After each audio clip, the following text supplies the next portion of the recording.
La electricidad y el cuerpo humano. A todos nos han dicho que hay que evitar tocar aparatos eléctricos o enchufes con las manos mojadas y que un cable o aparato eléctrico en agua puede electrocutar a quien esté en contacto con ella. Así que uno pensaría que el agua debe ser un muy buen conductor de la electricidad. Pues no lo es, y curiosamente no solo no es un buen conductor, sino que además es un buen aislante. La corriente eléctrica no es más que un desplazamiento de cargas eléctricas, por lo tanto, un buen conductor eléctrico es un material en el que se desplazan muchas cargas al aplicar una diferencia de potencial eléctrico.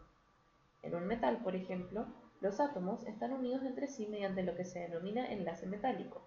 Este tipo de enlace consiste básicamente en que los electrones más externos del átomo, los electrones de valencia, son de cierta forma liberados y pasan a ser comunes al resto de los átomos.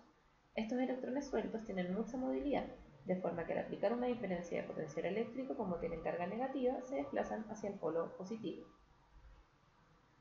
La estructura de las moléculas del agua es muy diferente. Como sabemos, la molécula de agua está formada por un átomo de oxígeno y dos de hidrógeno.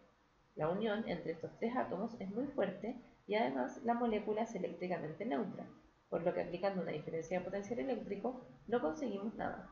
Con la suficiente tensión podremos llegar a romper la molécula de agua y separarla en dos iones que sí se desplazarían y tendríamos por tanto una pequeña corriente eléctrica.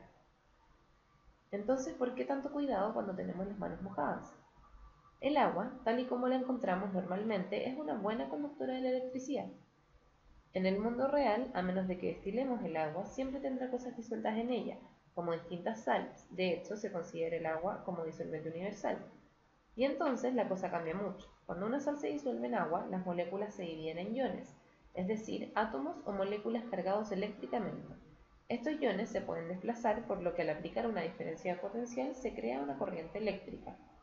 Así que el agua tal y como la encontramos en la naturaleza o tratada para el consumo es conductora de la electricidad, pero no por el agua en sí, sino por los compuestos que tiene disueltos en ella.